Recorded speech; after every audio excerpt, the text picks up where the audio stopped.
que vous allez voir aujourd'hui, vous devez vous le dire que ça a été construit en 14 mois. Du moment où c'était la forêt, donc il n'y avait rien, qu'il n'y avait pas de route, qu'il n'y avait pas d'électricité, qu'il n'y avait rien, et jusque ce que vous allez voir, c'est écoulé 14 mois. Ici, c'est notre gisement de Cavavancola. Nous tirons nos minerais de cobalt. Toute cette concession nous appartient.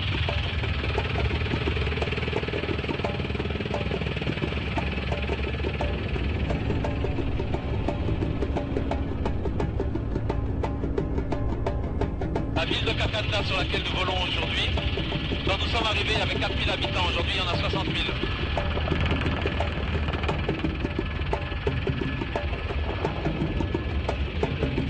Ici, nous excavons 1 300 000 tonnes par mois. C'est le plus grand gisement de cobalt connu au monde.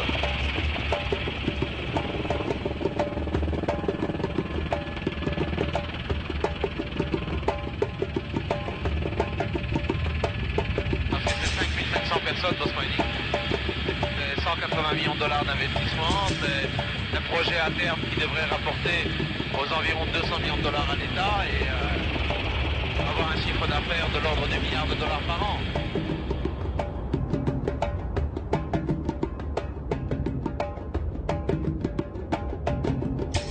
En plein cœur de l'Afrique, des forêts tropicales à perte de vue qui s'étendent sur une surface égale à celle de la France. Et sous la forêt, une terre jaune, grise, rouge, une des plus riches du monde. Elle recèle de gigantesques ressources en minerais, uranium, cobalt, zinc et cuivre surtout, qui a donné son nom à cette province de la République démocratique du Congo, Katanga. Des minerais convoités par le monde entier tant ils sont essentiels aux pays industrialisés et aujourd'hui indispensables au développement des plus dynamiques d'entre eux, l'Inde et la Chine. Dans cette région, sur fond de mondialisation, une guerre du cuivre est aujourd'hui engagée et nul ne peut vraiment dire qui en seront les gagnants et qui en seront les perdants. Alors ici, c'était la forêt. On a réussi à construire à avoir une usine qui est capable de produire 40 000 tonnes de cuivre par an en moins de 18 mois. Donc on est à la pointe de la technologie. Ce sont des feuilles de cuivre. Quelle teneur? 99,8, 99,9%.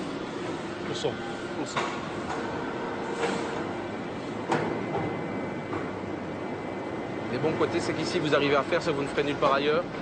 Parce que les teneurs avec lesquelles vous travaillez ici, au niveau des minerais, cobalt et cuivre, sont uniques.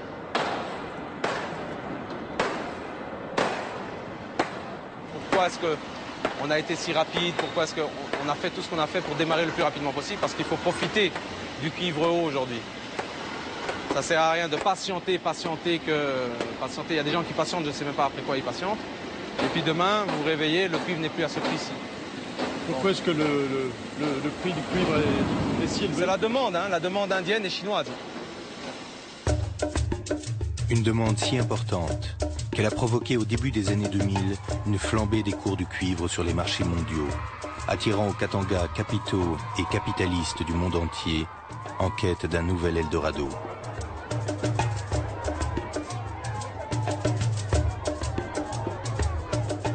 La paix a permis la réalisation de notre projet et nous a permis à tous d'être les témoins du plus grand investissement privé jamais réalisé depuis l'indépendance de notre pays, le Congo. Dans les 6 ans à venir, Kamoto Copper Company créera en direct et avec les sous-traitants plus de 12 000 emplois qui feront vivre 240 000 personnes au moins. Kamoto Copper Company sera alors un des gros producteurs mondiaux de cuivre et de cobalt. Une révolution industrielle, le Katanga en a déjà connu une.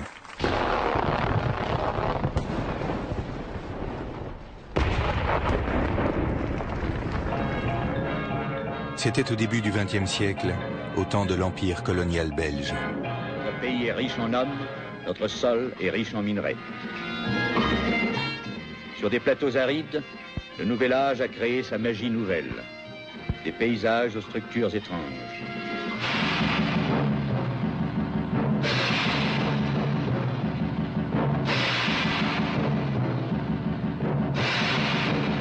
Les hommes du Congo ne sont plus une énigme pour le reste du monde. Ils contribuent au bien-être universel. Le continent noir est tiré de son sommeil millénaire.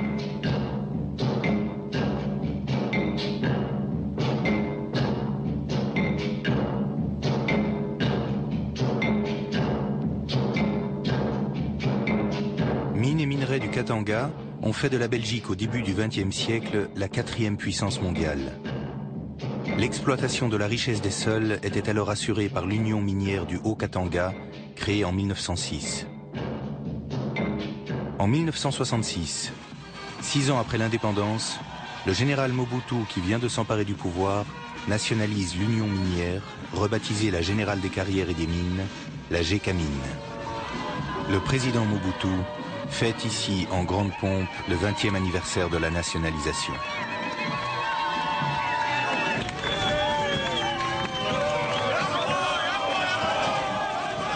Le combat que vous avez livré pour arracher l'ex-Union minière du Haut-Katanga des mains de 300 messieurs n'a pas été de tout repos. À partir de cet instant, les canons de la haute finance internationale étaient tous braqués sur Mobutu Sese Seko, considéré comme l'homme à abattre. Mobutu Sese Seko Kukumbanduwa Zabanga, oyez! GECAMINE, oyez!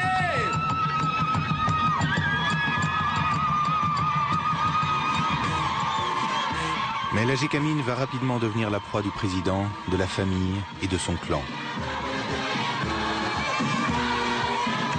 Les bénéfices sont engloutis en châteaux en Europe et dans les coffres-forts des paradis fiscaux, sans aucun investissement dans la région ni dans le patrimoine industriel du Katanga. En 1997, Mobutu entraîne le pays dans sa chute.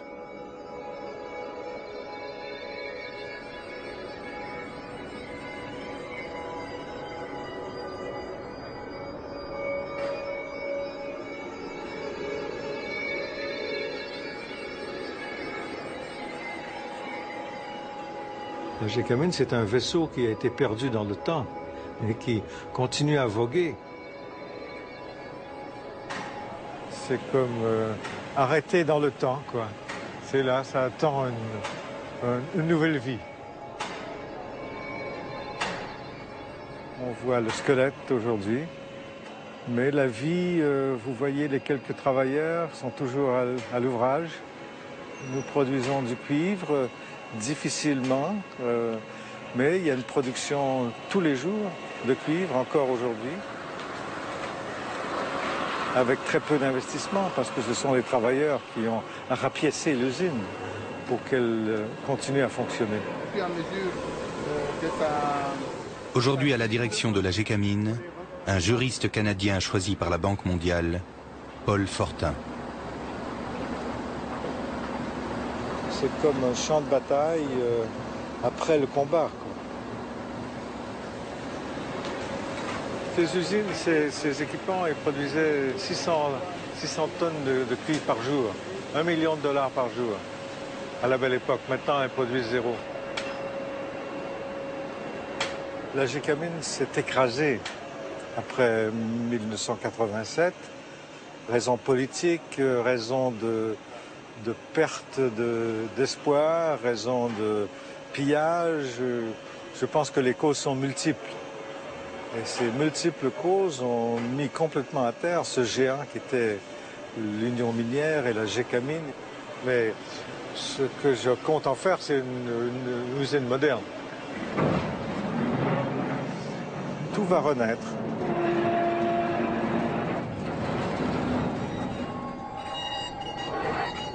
Mais si certains rêvent de relancer la machine industrielle du Katanga à coup d'investissements et de profits qui se comptent en milliards de dollars, L'effondrement de la Gécamine a ruiné l'État congolais et créé une armée de chômeurs sans aucun moyen de subsistance. Aujourd'hui, des milliers d'hommes en sont réduits à chercher dans la terre de quoi survivre.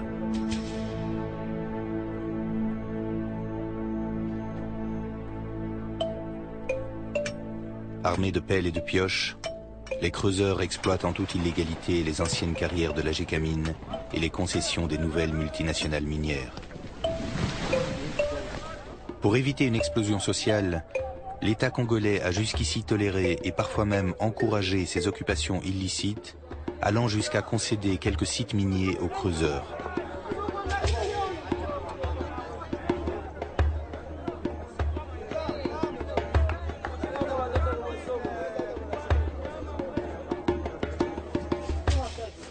Nous ne voulons pas être des esclaves. Sous terre, nous sommes obligés de creuser très profondément. Comme on dit, qui ne risque rien n'a rien. Dans les galeries, il manque de candidats et nous devons remonter la terre au péril de nos vies.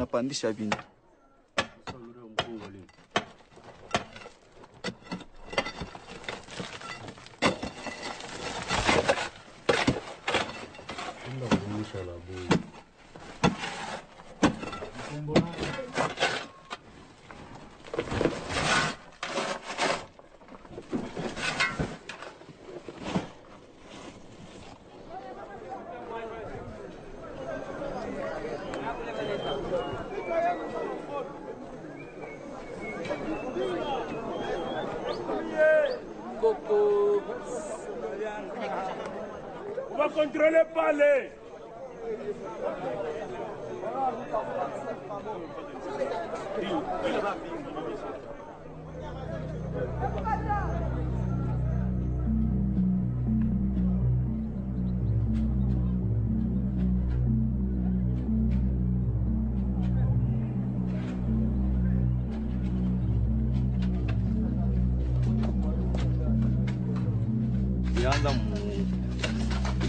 Ça s'est passé vers midi. Quand nous sommes entrés dans le puits, nous avons entendu la terre s'écrouler. En voulant sortir, 2 creuseurs ont été ensevelis. J'ai essayé de m'échapper, mais la sortie était bloquée. Mais j'ai pu fuir par l'autre sortie. On a délivré 2 de nos équipiers. Je ne trouvais pas mon frère. Je l'ai appelé en vain. Ensuite, on a creusé jusqu'au soir. Et aujourd'hui, on continue. Quel âge avait-il? 19 ans.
Le défunt est Chakamisha Edouard Bijou. Il laisse une femme enceinte et un enfant. Pendant que nous parlons, il y a d'autres accidents et d'autres corps à la morgue. Tout ça à cause du creusage. Enfer pour certains, nouvel Eldorado pour d'autres. Tout le Katanga est résumé dans cet écart. Arbitre de cette situation difficile, un homme d'affaires élu gouverneur du Katanga lors des premières élections démocratiques au Congo depuis 40 ans. Très populaire, Moïse Katumbi Chapwe a été plébiscité sur base de promesses de réformes sociales. Il n'y a pas de risque, ils ne sont pas agressifs. Tu vois, c'est pour leur on va trouver du boulot pour eux. C'est ça, ils veulent travailler.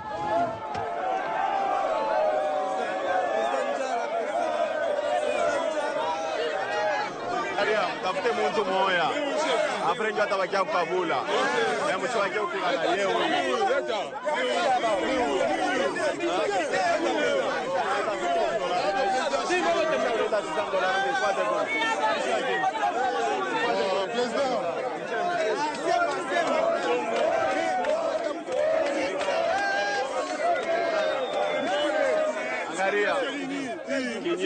kinye mina kwa kutembea omu nikuangalia vile munatumika mumvula ninakuta bantu bengine mapotopoto iko pakomu mamalari iko mingi mitasumburia na bantu barwashi bamyoje kwa hata maboti omusaba krezer bale benatumika kukwe propriete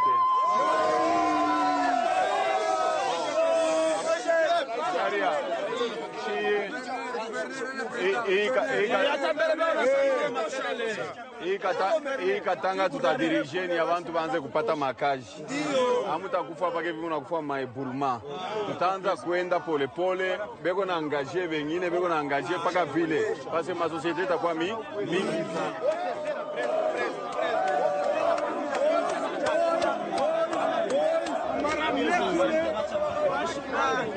Nisha kupatia ule $600 mkabula. Hata si abate tupatia. Wewe mambo yenu ndio nilikuwa nayo. Basi bani chakule ule chepa security.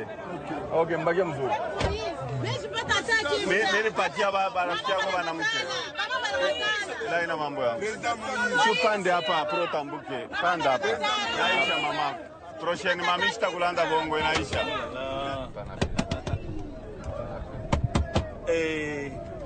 Hapana vile dia, hapana vile. Kila kitu wanakupatia. Mbona mfanye kidogo yangu ile mlikuwa na mimi naishi.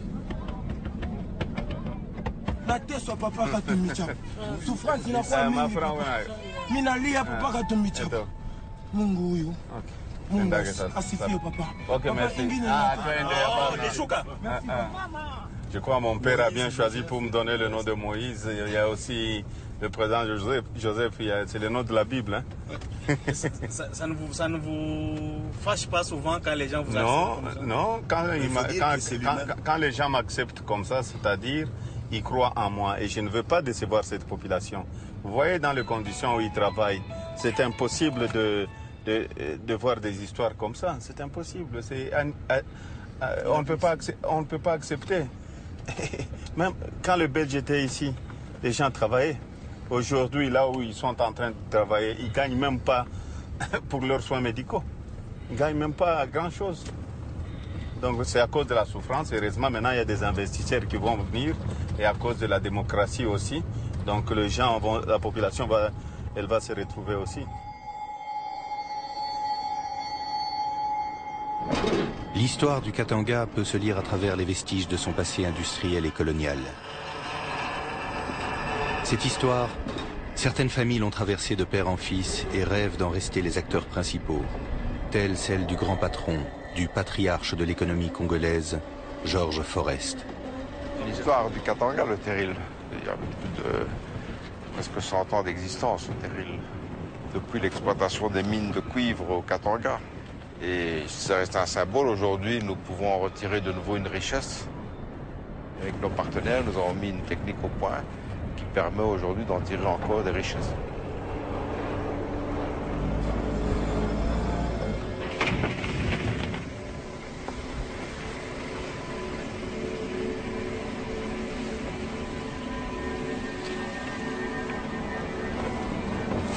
Mon père est arrivé en 1921, a commencé en 1922. Donc est venu très jeune. C'est comme ça qu'on développe également un pays. Ce sont par ceux qui ont le courage de venir s'installer dans un pays neuf, peu connu encore du monde international. Je vous rappelle que le Congo, jusqu'en 1960, avait quand même un PIB équivalent au Canada, qui était supérieur à l'Afrique du Sud et à la Corée du Sud. Quand nous voyons aujourd'hui ces pays où est-ce qu'ils sont et le Congo où est-il, ça nous fait mal au cœur parce que ce pays aurait pu être vraiment les États-Unis d'Afrique et certainement de loin supérieur à l'Afrique du Sud. Mais vous avez tenu bon alors que beaucoup d'autres quittaient le bateau. Nous avons tenu bon parce que c'est chez nous, nous estimons que nous sommes chez nous.